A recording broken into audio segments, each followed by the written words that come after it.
The ladder in the hollow. The forest behind my house was always quiet.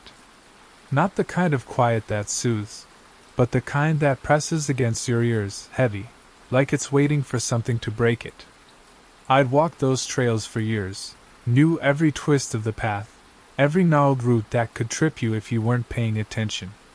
But yesterday, when I went out after supper, something was different. A ladder stood in the middle of a clearing I'd passed 100 times before. It wasn't there the day before. I'm sure of it. It wasn't much to look at. Just a wooden ladder, maybe 10 feet tall, leaning against nothing. No tree, no rock, no wall. Just standing there, upright, in the middle of the hollow where the pines thinned out. Its wood was weathered, grayish, like it had been sitting in the rain for years, but the ground beneath it was dry, undisturbed. No footprints. No broken twigs. I stood there, staring, my breath catching in my throat. The air felt wrong, like it was holding its breath too. I told myself it was nothing. Probably some kids playing a prank, dragging an old ladder out here to mess with hikers. But the nearest house was mine, half a mile away, and the nearest town was farther still. Who'd haul a ladder this far into the woods just to leave it? I stepped closer, my boots crunching on pine needles. The sound was too loud in the silence. The ladder's rungs were uneven, some splintered, others worn smooth, like hands had gripped them for years. I reached out, my fingers hovering over the wood, but I didn't touch it. Something in my gut told me not to. The sun was dipping low, painting the trees in shades of orange and shadow. I should have gone home. Supper was probably cold by now, and my dog, Jasper, would be whining at the door. But I couldn't stop looking at that ladder. It didn't belong. It felt like it was watching me, which sounds foolish now, typing it out, but that's how it was. Like it had eyes. I circled it, keeping my distance. No markings, no carvings, nothing to say where it came from. Just a ladder, standing in a clearing, leading to nowhere.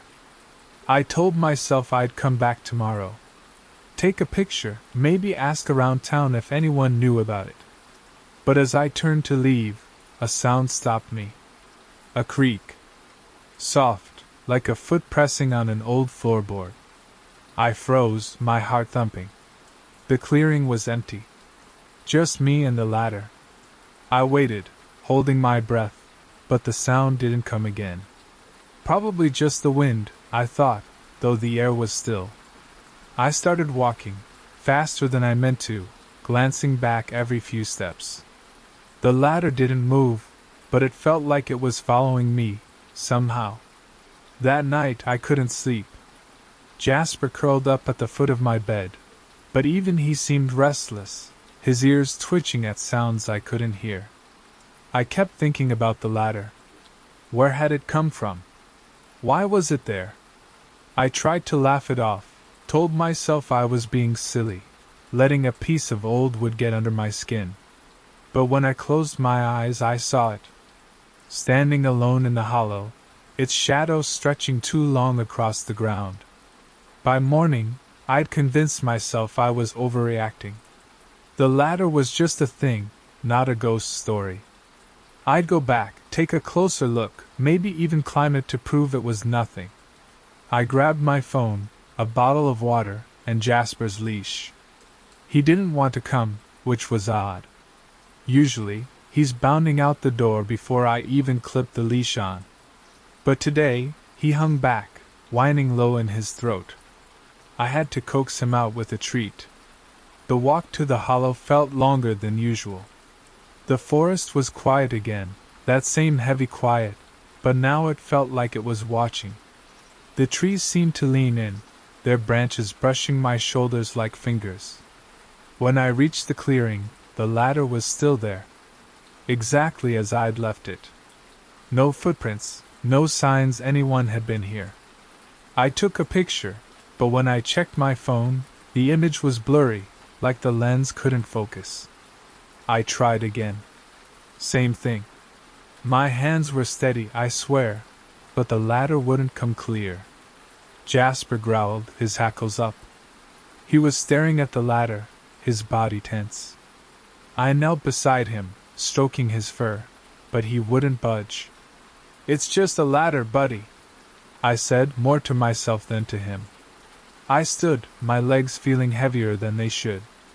I stepped closer to the ladder, close enough to smell the damp wood, like it had been soaked in rain that never fell.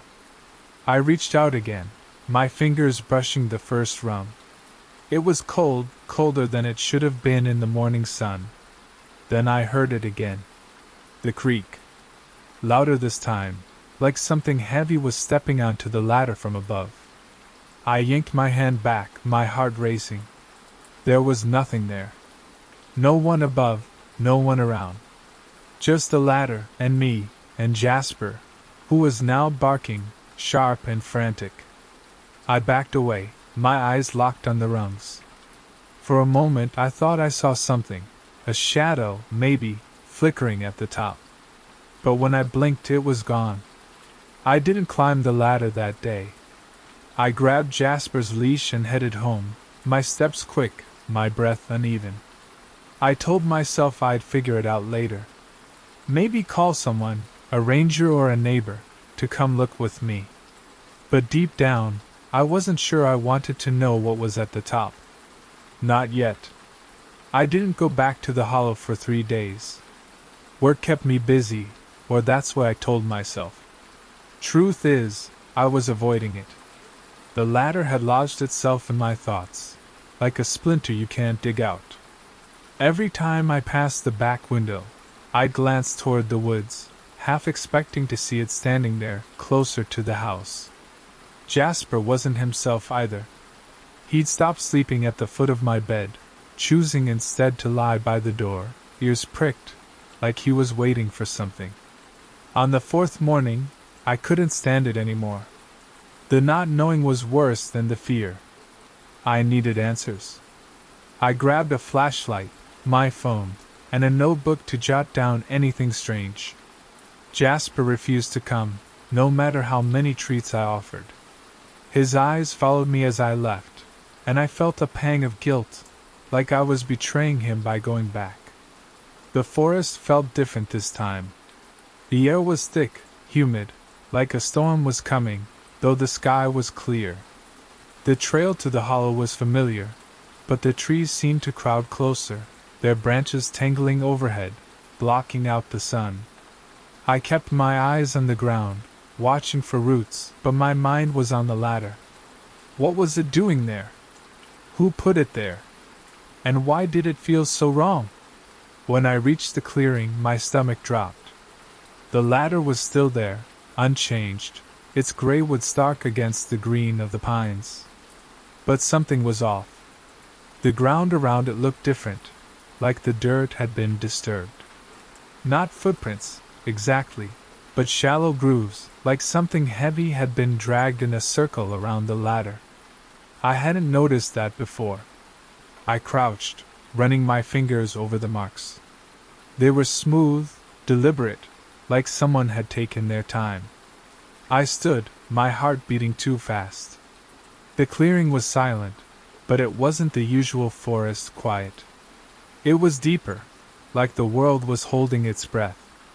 I took a step toward the ladder, then another. The flashlight in my hand felt useless in the daylight, but I gripped it tight, like it could protect me. I stopped a few feet away, staring up at the rungs. They looked ordinary, just old wood, but there was something about them. The way they were spaced, uneven, almost like they weren't meant for climbing. I pulled out my notebook and started sketching the ladder, noting the number of rungs, 13, I counted, and the way the wood seemed to shimmer in the light, like it was wet. My phone still wouldn't take a clear picture, no matter how many times I tried. I wrote that down too, along with the grooves in the dirt. I was so focused on my notes that I almost didn't hear it. A whisper. Soft, barely there, like leaves brushing together. But there was no wind. I froze, my pencil hovering over the page. The whisper came again, clearer this time, but I couldn't make out words. It wasn't coming from the ladder, not exactly. It was all around me, in the air, in the trees. My skin prickled, and I turned slowly, scanning the clearing. Nothing. Just me and the ladder and the endless pines. Jasper would have been barking his head off by now, I thought. I wished I'd brought him, even if he didn't want to come. The whisper stopped, but the silence that followed was worse. It felt alive, like it was waiting for me to move. I took a step back, my boot catching on a root. I stumbled, catching myself, and that's when I saw it. At the top of the ladder, just for a second, a shape. Not a person, not an animal. Something else. It was gone before I could focus, but my chest tightened, and my breath came in short gasps. I wanted to run. Every part of me screamed to get out of there, to go home and lock the door and forget the ladder ever existed. But I didn't. I don't know why. Maybe it was stubbornness, or maybe it was something else, something pulling me closer. I stepped toward the ladder, my hand shaking as I reached for the first rung. The wood was cold again, unnaturally so, and the whisper started up, louder, faster, like a voice trying to break through. I didn't climb. I couldn't. My hand dropped, and I backed away, my eyes locked on the ladder. The shape didn't reappear, but I felt it. Watching. Waiting. I turned and walked back to the trail, my steps quick but careful. The whisper followed me, faint, fading as I got farther from the hollow. When I reached the house, Jasper was at the door, his tail wagging but his eyes nervous. I locked the door behind me and sat at the kitchen table, my notebook open, my hands still shaking. I didn't write anything else that day. I just sat there, staring out the window, wondering what I'd seen, or if I'd seen anything at all. I stayed away from the woods for a week. Work helped. The hardware store where I worked part-time was busy, and restocking shelves kept my mind off the ladder. But it was always there, in the back of my thoughts, like a shadow you can't shake. At night I'd dream of it, standing alone in the hollow, its rungs stretching up into a sky that wasn't there. In the dreams I climbed. I never saw what was at the top. Jasper was worse. He wouldn't go near the back door anymore, not even for walks. I had to take him out front, and even then, he'd glance toward the woods, his ears flat. I started to wonder if he knew something I didn't. Animals sense things, don't they? Things we can't. I tried to laugh it off, but it wasn't funny. Not really. I didn't tell anyone about the ladder. Who would I tell? My neighbors were nice enough, but they'd think I was losing it, going on about a ladder in the woods. I thought about calling the ranger station, but what would I say? There's a ladder in the forest, and it's creepy. They'd laugh, or worse, they'd come out and find nothing. Because part of me was starting to think I'd imagined it. But I hadn't. I knew I hadn't. So, on Saturday morning I went back. I brought a tape measure this time, along with my notebook and a thermos of coffee. Jasper stayed behind, watching me from the porch with those sad eyes. The walk to the hollow was quiet, too quiet, like the forest was holding its breath again. The air was cooler now, autumn creeping in, and the leaves were starting to turn. The ladder was still there. Of course it was. It looked the same, but the grooves in the dirt were deeper now, like something had been dragging itself around the base. I measured the ladder, 10 feet, 3 inches, exactly. The rungs were spaced unevenly, some as close as 6 inches, others nearly a foot apart. I wrote it all down, my hands steadier than before. I was determined to treat this like a puzzle, something I could solve. But the whisper came back. Soft at first, like a breeze through the pines, but it grew louder, more insistent. It wasn't words, not exactly. but it felt like it was trying to be. I stood still, listening, my coffee going cold in the thermos. The sound seemed to come from the ladder itself, from the wood, like it was alive. I shook my head, trying to clear it. Ladders don't whisper. They don't watch you. But this one did. I circled the ladder again, looking for anything I'd missed. There was a mark on one of the side rails, faint, like a burn. It wasn't there before. I leaned closer, squinting. It looked like a symbol, maybe a letter, but not one I recognized. I traced it with my finger, and the wood felt warm, not cold like before. The whisper stopped, sudden, like a radio being switched off. My heart pounded, and I stepped back, my tape measure falling into the dirt. I should have left. I know that now. But I didn't. I picked up the tape measure and kept going, measuring the grooves in the ground, sketching the symbol in my notebook. The clearing felt smaller, like the trees were closing in. I told myself it was my imagination, but I kept glancing over my shoulder, expecting to see something. Someone. That shape from before, maybe.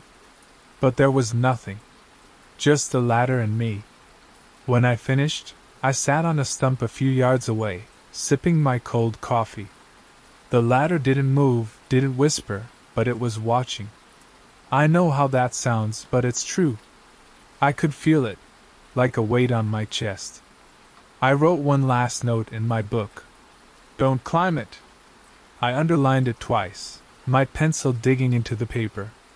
The walk home was faster than I meant it to be. I kept looking back, half expecting the ladder to be following me, but the trail was empty. When I got to the house, Jasper was waiting, his tail wagging but his eyes still nervous. I locked the door and sat at the kitchen table, my notebook open in front of me. The symbol I'd sketched stared back at me, and for a moment I thought it moved, like it was shifting on the page. I closed the notebook. I didn't open it again that day. But I couldn't stop thinking about the ladder. What was it? Why was it there? And what was at the top? I couldn't stay away. I tried. I really did. For days I busied myself with work, with chores, with anything to keep my mind off the ladder. But it was like an itch I couldn't scratch. Every time I closed my eyes I saw it, standing in the hollow, waiting. Jasper sensed it too. He'd stopped eating much, just picking at his food, his eyes always on the back door. I started to wonder if he was seeing something I wasn't. On Wednesday I gave in. I told myself I was just going to check on it, make sure it was still there. I grabbed my notebook, my phone, and a hammer from the shed, though I wasn't sure why. Maybe I thought I could knock the ladder down, break it apart, make it less real. The forest was colder now, the air sharp with the smell of pine and damp earth. The trail to the hollow felt narrower, the trees pressing in like they were trying to keep me out. When I reached the clearing, the ladder was there, same as always. The grooves in the dirt were deeper, wider, like something had been circling it for days. The symbol on the side rail was clearer now, sharp, like it had been carved overnight. I didn't touch it this time. I didn't want to feel that warmth again. Instead, I walked around the ladder, keeping my distance, my hammer heavy in my hand. The whisper started almost immediately. It was different now, not just a sound but a feeling, like it was pulling at me, tugging at my thoughts. I tried to ignore it, focusing on the ladder, on the rungs. I counted them again, still 13. I wrote it down, my hands shaking, the pencil slipping in my grip. The air was heavy, like a storm was coming, but the sky was clear, too clear, like it was holding something back. I raised the hammer, thinking maybe I could smash one of the rungs, just to see what would happen. But as I stepped closer, the whisper grew louder, sharper, almost like a voice. Not words, not yet, but close. It was coming from the ladder, I was sure of it. I froze, the hammer hanging at my side. My heart was racing, my breath shallow. I looked up, past the rungs, to the empty space where the ladder ended. Nothing. Just sky. But it didn't feel empty. I don't know how long I stood there, staring. Minutes, maybe? The whisper didn't stop, and neither did the feeling that I was being watched. Not just by the ladder, but by something else, something above. I tightened my grip on the hammer, my knuckles white. I wanted to swing, to break the ladder, to make it stop. But I couldn't. My arm wouldn't move. Then I heard it, a creak, loud and sharp, like something heavy stepping onto the top rung. My eyes snapped to the ladder, but there was nothing there. No shape, no shadow. Just the rungs, trembling slightly, like they were bearing weight. I backed away, my boots slipping in the dirt. The whisper was louder now, almost a chant, and I could feel it in my chest, like it was trying to get inside me. I turned and ran. I didn't care how it looked, didn't care that I dropped my notebook in the dirt. I just ran, the hammer still in my hand, the forest blurring around me. The whisper followed, faint but persistent, even as I reached the trail. My lungs burned, my legs ached, but I didn't stop until I was back at the house, the door locked behind me. Jasper was waiting, his ears flat, his body low to the ground. I dropped the hammer on the kitchen table and sank into a chair, my hands shaking. The whisper was gone, but the feeling wasn't. It was still there, in my chest, like a weight I couldn't shake. I looked out the window, toward the woods. The trees were still, but I knew the ladder was out there, waiting. I didn't sleep that night. I sat up, the hammer on the table, Jasper at my feet. Every creak of the house, every rustle of leaves outside, made me jump. I kept thinking about the ladder, about the rungs, about what might be at the top. I told myself I wouldn't go back. I'd call someone, anyone, to deal with it. But deep down, I knew I was lying to myself. The ladder wasn't done with me. And I wasn't done with it. I lasted 2 days before I went back. 2 days of pretending I could ignore it, that I could go on with my life like the ladder wasn't there. But it was. It was always there, in my thoughts, in my dreams, in the way Jasper stared at the woods like he was seeing something I couldn't. I tried to distract myself, cleaned the house, worked extra shifts, even called my sister to talk about nothing. But it didn't help. The ladder was calling me, not in words, but in that pull I couldn't shake. On Friday morning, I made up my mind. I was going to climb it. I had to know what was at the top, what was making the whispers, the creaks, the shapes I couldn't quite see. I packed a backpack, water, a flashlight, my phone, the hammer. Jasper watched me from the couch, his eyes pleading. "I'll be back, buddy," I said, but my voice sounded hollow, like I didn't believe it. The forest was colder than ever, the air sharp and heavy, like it was pressing down on me. The trail to the hollow felt different, like it was leading me somewhere new, though the path was the same. The trees were bare now, their leaves gone, and the ground crunched under my boots. When I reached the clearing, the ladder was waiting. The grooves in the dirt were deeper, almost trenches, and the symbol on the side rail glowed faintly, like it was lit from within. The whisper started before I even stepped into the clearing. It was louder now, clearer, almost words but not quite. It pulled at me, like a current, drawing me closer to the ladder. I dropped my backpack and gripped the hammer, my hands sweaty despite the cold. The ladder looked taller somehow, its rungs stretching up into the sky, though the measurements I'd taken said it was only 10 feet. I didn't trust my notes anymore. I stepped forward, my heart pounding so hard I could feel it in my throat. The whisper was everywhere, in the air, in my head, urging me to climb. I touched the first rung, and it was warm this time, pulsing under my fingers. I yanked my hand back, my breath catching. The creak came again, loud, from above, like something was moving down the ladder toward me. I looked up, but there was nothing. Just rungs, and sky, and that empty space that wasn't empty. I don't know why I did it. I still don't. But I put the hammer down and grabbed the ladder with both hands. The wood was warm, almost alive, and the whisper turned into a hum, low and steady, like a heartbeat. I put one foot on the first rung, then the second. The ladder didn't wobble, didn't sway. It felt solid, too solid, like it was rooted in something deeper than the ground. I climbed. One rung, then another. My hands were shaking, but I kept going, the hum growing louder, filling my head. The air changed as I climbed, getting colder, thinner, like I was moving into a different place. I didn't look down. I couldn't. My eyes were locked on the rungs, on the next step, on the top that was closer now but still out of reach. At the 10th rung I stopped. The hum was deafening, a chorus of voices that weren't voices, and the air was so cold it burned my lungs. I looked up, and there it was, the shape. Not a shadow this time, but something real, or real enough. It was crouched at the top of the ladder, its edges blurred, like it was made of smoke and bone. It didn't have a face, but it was watching me. I felt it, deep in my chest, like a hand squeezing my heart.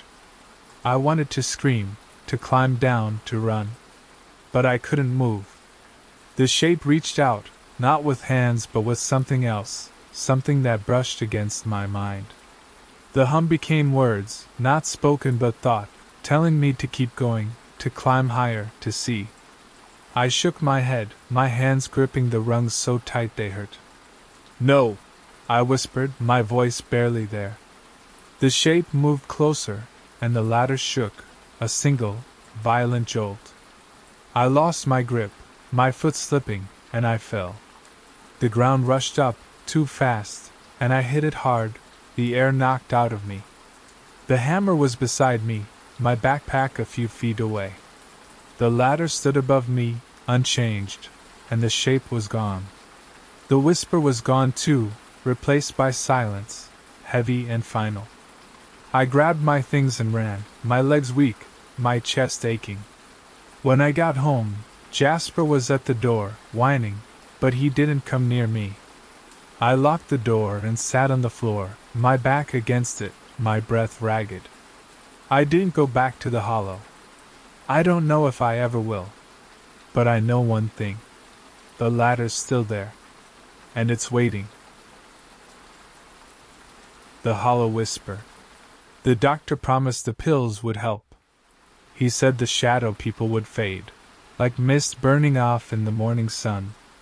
I swallowed the capsules every day, bitter and chalky, waiting for the world to feel solid again. But they're still here. They linger in the corners of my vision, tall and thin, their edges smudging into the walls like spilled ink. Sometimes, I think they're watching me. Other times, I'm sure they're waiting. My name is Elise, and I live in a small house on the edge of Marrowwood, a town so quiet it feels like it's holding its breath. The kind of place where everyone knows your name, but no one really knows you. I moved here after the hospital, after the doctors and their clipboards decided I was stable enough. Stable. What a fragile word. It's been 3 months, and the house still feels like it belongs to someone else. The floorboards creak under my steps, and the windows rattle when the wind picks up. At night, the shadows stretch longer than they should. I saw the first shadow person on my second night here. I was unpacking boxes in the living room, the air thick with dust and the smell of old cardboard. The lamp flickered, just once, and I froze. There, in the corner by the bookshelf, was a figure. Not a person, not exactly. It was too tall, its limbs too long, its head tilted at an angle that made my stomach twist. It didn't move. It just stood there, a smudge of darkness against the faded wallpaper. I blinked, and it was gone. My heart hammered, but I told myself it was nothing. Just my eyes playing tricks. Just the medication not quite working yet. The next night, it was back. This time, it was closer. I was in the kitchen, washing dishes, when I felt it, a prickle on the back of my neck, like someone was standing too close. I turned, and there it was, just beyond the table. Its form wavered, like heat rising off asphalt, but I could make out the shape of a head, shoulders, arms that hung too low. I dropped the plate I was holding. It shattered, and the sound was deafening in the quiet house. The figure didn't flinch. It just tilted its head, as if curious. I ran to my bedroom and locked the door, my breath ragged. I didn't sleep that night. The shadow people don't speak. That's the worst part. They're silent, but their presence hums, like a low vibration you feel in your bones. I started seeing them more often, outside my window, in the hallway, at the edge of the yard where the trees swallow the light. They never come too close, but they're always there, just out of reach. I told my therapist, Dr. Harmon, about them. She adjusted my dosage and suggested keeping a journal. "Write it down," she said, her voice calm and clinical. "It'll help you separate what's real from what's not." I didn't tell her I'm not sure there's a difference anymore. The journal sits on my nightstand, half filled with scribbled entries. October 12th, saw one in the bathroom mirror, standing behind me. October 15th, two of them in the backyard, motionless under the oak tree. October 18th, felt one brush past me in the hallway, cold as winter air. Writing it down doesn't make them go away. If anything, it makes them more real, like I'm giving them permission to stay. Last night was different. I was in bed, the house creaking around me, when I heard it, a whisper. Not words, not exactly, but a sound like dry leaves skittering across pavement. It came from the living room. I sat up, my heart pounding so hard I thought it might crack my ribs. The whisper grew louder, then softer, then louder again, like it was circling the house. I clutched the blanket, too afraid to move, too afraid to stay still. The shadow people had never made a sound before. I don't know how long I sat there, listening to that awful whisper. It wasn't human. It wasn't anything I could name. But it felt alive, like it was searching for something. For me. When the first light of dawn crept through the curtains, the sound stopped. I waited until the sun was fully up before I dared to leave my room. The living room looked normal. Couch, coffee table, lamp. But the air felt wrong, heavy, like the house was holding its breath again. I called Dr. Harmon this morning. She told me to double my dose and come in tomorrow. She thinks it's stress, maybe a side effect of the medication. But I know better. The shadow people aren't in my head. They're here, in Marrowwood, in this house. And last night, when they whispered, I think they were trying to tell me something. I just don't know what. Not yet. The pills don't work. I take them twice a day now, choking them down with lukewarm coffee, but the shadow people are bolder. They don't just linger in corners anymore. They move. Last night, I saw one glide across the living room, its long arms trailing like smoke. It didn't look at me, but I felt its attention, heavy and cold, like a hand on my shoulder. I didn't scream. I'm not sure I could have if I wanted to. Marrowwood feels smaller every day. The town's main street is a single strip of shops, a diner, a hardware store, a library that smells like mildew. I went there today, hoping to find something, anything, to explain what's happening. The librarian, Mrs. Caulfield, is older than the oaks outside. She squinted at me over her glasses when I asked about local history.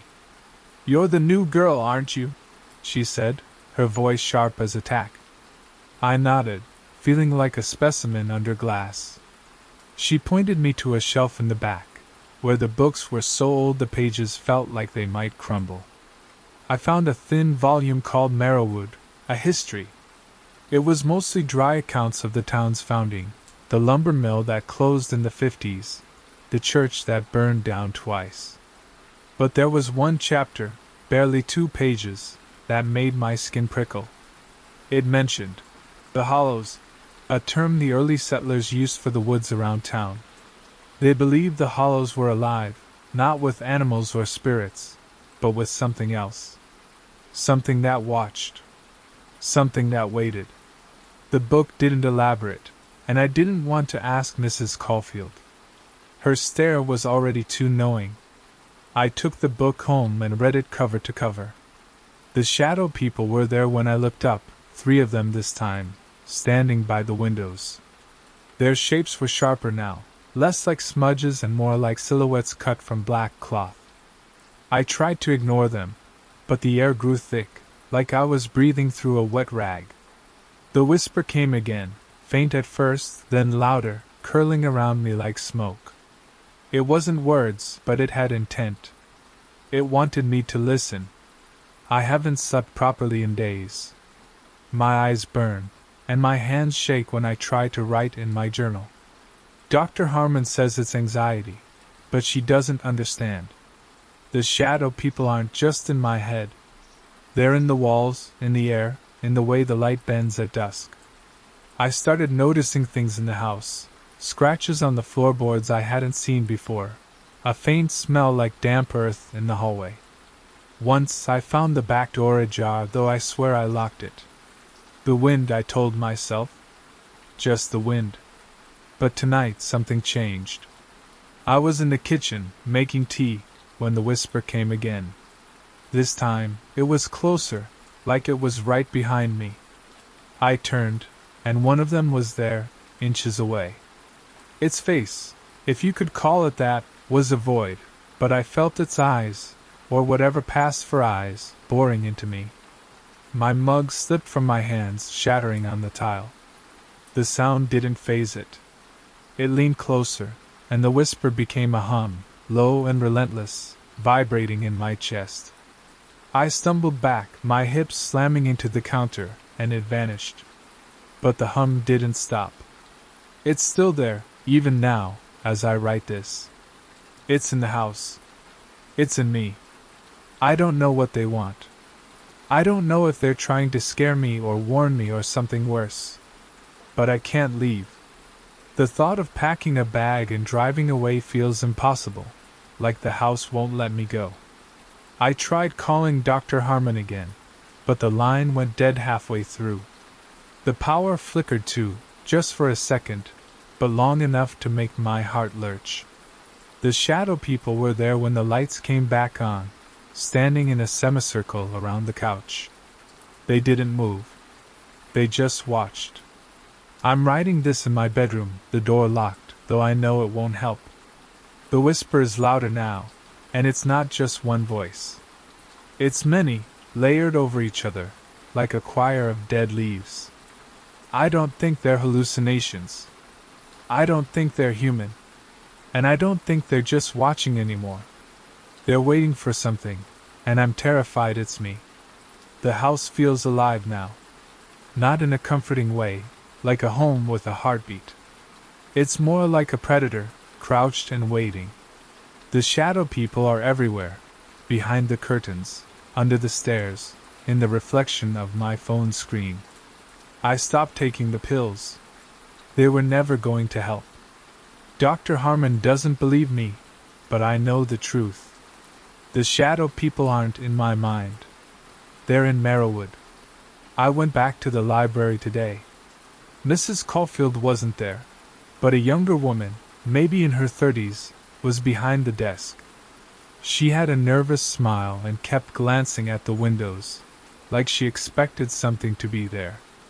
I asked her about the hollows.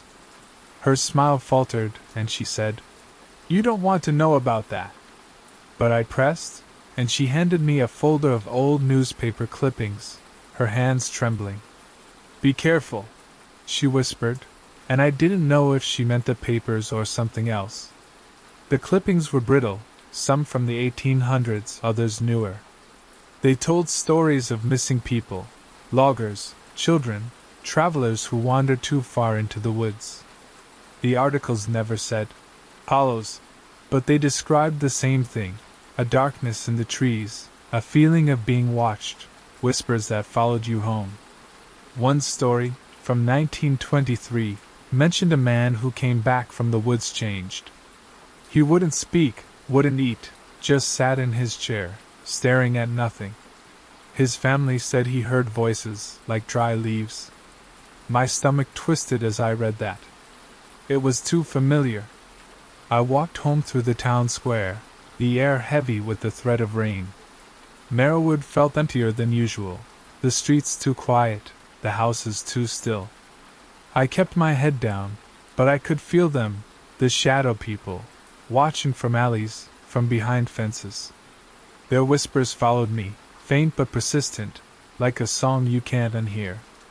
By the time I reached my porch, my hands were shaking so badly I could barely unlock the door. Inside, the house was wrong. The air was thick, like it was pressing against my skin. The lights flickered, and the whispers grew louder, circling me. I ran to the kitchen, grabbed a knife, and held it like it could protect me. It felt useless, but I needed something solid in my hands. The shadow people were there, 3 of them, standing by the sink.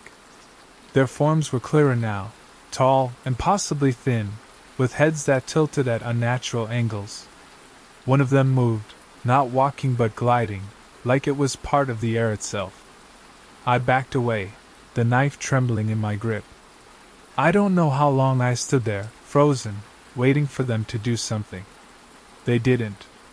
They just watched, their whispers weaving around me, pulling at my thoughts. I felt like I was unraveling, like the edges of me were fraying. When they finally faded, the house was silent again, but it didn't feel safe. It felt like a trap. I locked myself in my bedroom and read through the clippings again. One article, from 1897, mentioned a ritual the settlers used to appease the hollows. They'd leave offerings, food, flowers, sometimes blood, at the edge of the woods. It didn't always work, but sometimes it kept the darkness at bay. I don't know if I believe it, but I'm desperate. I can't keep living like this, with the whispers and the shadows and the feeling that I'm running out of time. Tonight I'm going to try it. I found a jar of honey in the pantry, and some wildflowers in the yard. I'll leave them at the tree line, where the grass gives way to the hollows. I don't know what else to do. The whispers are louder now, and they're not just outside. They're inside me, tugging at my thoughts, making it hard to focus. The shadow people are closer than ever, and I'm starting to think they're not just watching. They're calling me. I'm writing this as the sun sets. The house is quiet, but it's not peaceful. It's the kind of quiet that comes before a storm. I don't know what will happen tonight. I don't know if the offering will work, or if it's just a story to make people feel safe. But I have to try. Because if I don't, I'm afraid the shadow people will take me. And I'm not sure I'll come back. The woods are darker than I expected.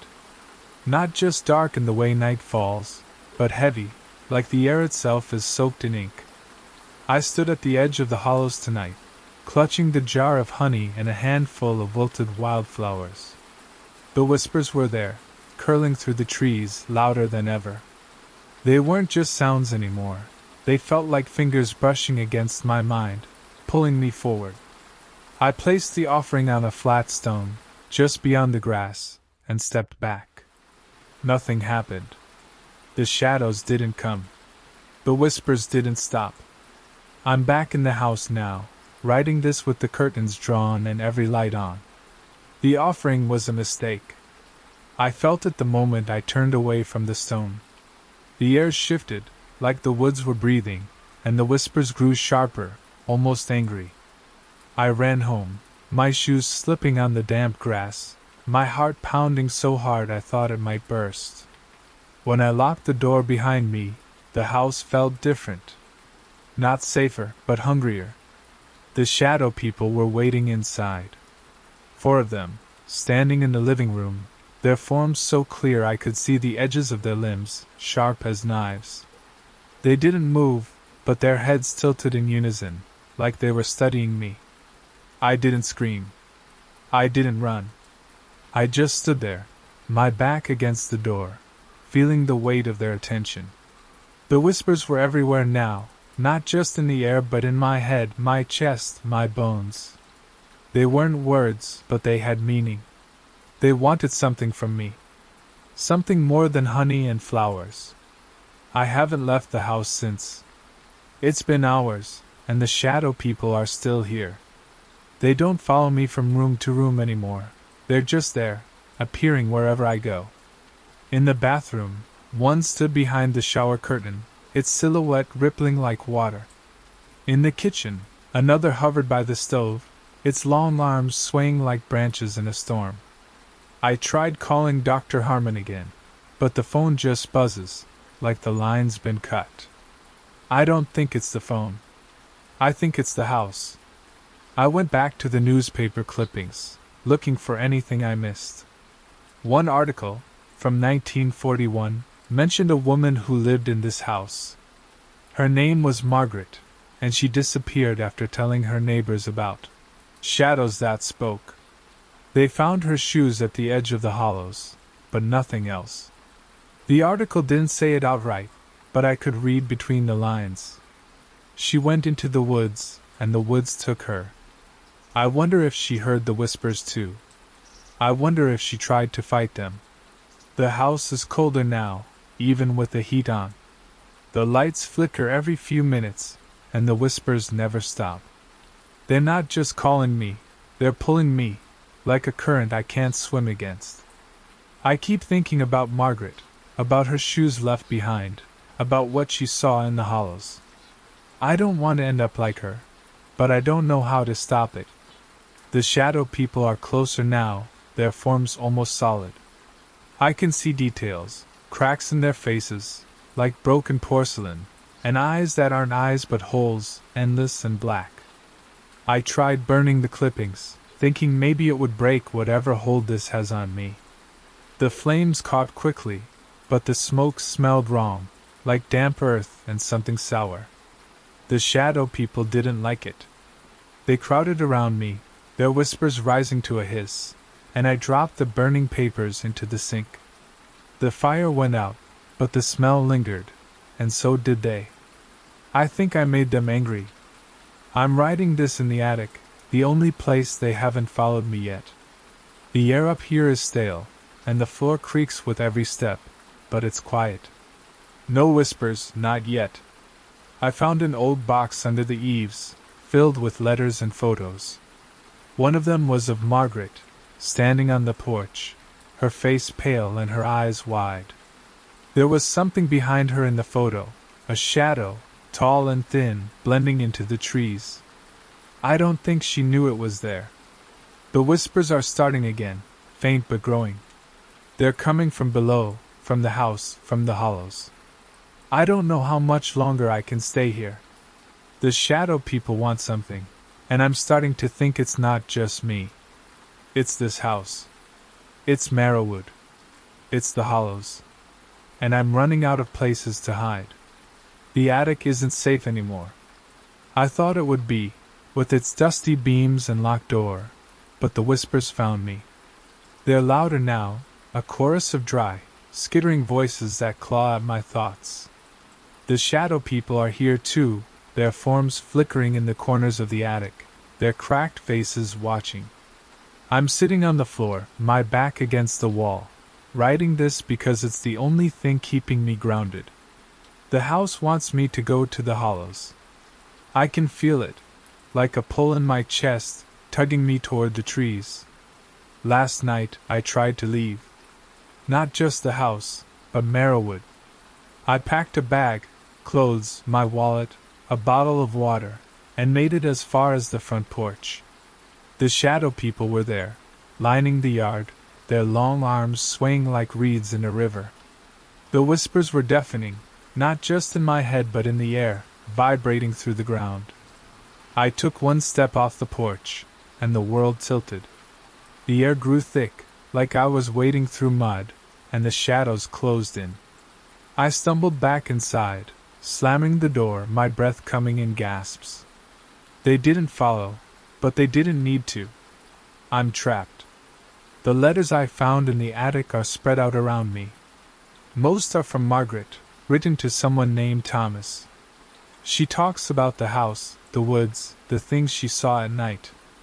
They're not shadows, she wrote in one, her handwriting shaky. There's something older, something that was here before the town. She mentions the hollows, how they felt alive, how they called to her. The last letter is unfinished, just a few lines. I can't fight it anymore. The whispers know my name. There's a smudge of ink at the bottom, like her pen slipped. I keep thinking about her shoes left at the edge of the woods. Did she walk into the hollows willingly, or did they take her? I don't want to find out, but the pull is stronger now, like a tide I can't resist. The shadow people are everywhere, in the attic, in the hallway, in the reflection of the cracked mirror I found up here.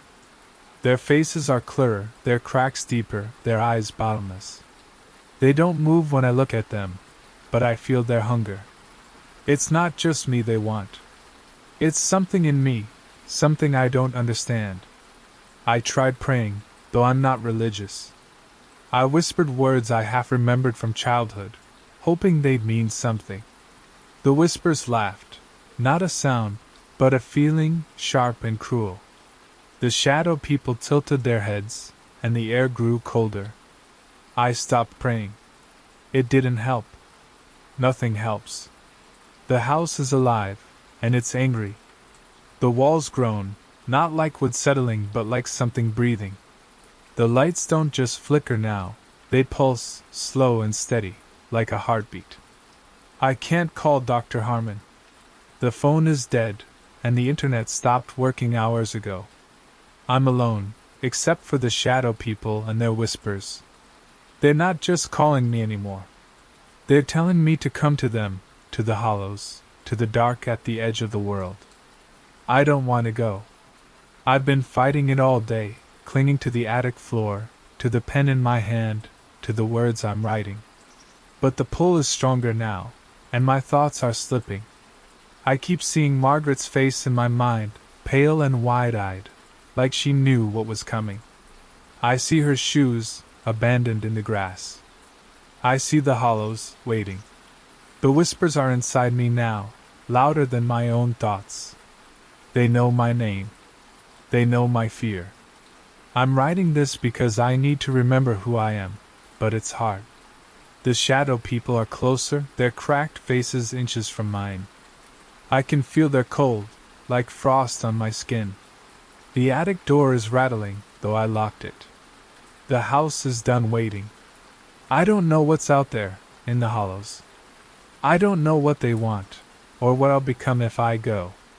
But I'm tired, so tired, and the whispers are so loud. Maybe Margaret was right. Maybe you can't fight it. Maybe the hollows always win. I'm going to the woods. I have to. The shadow people are waiting, and the whispers are calling. If I don't come back, look for my shoes.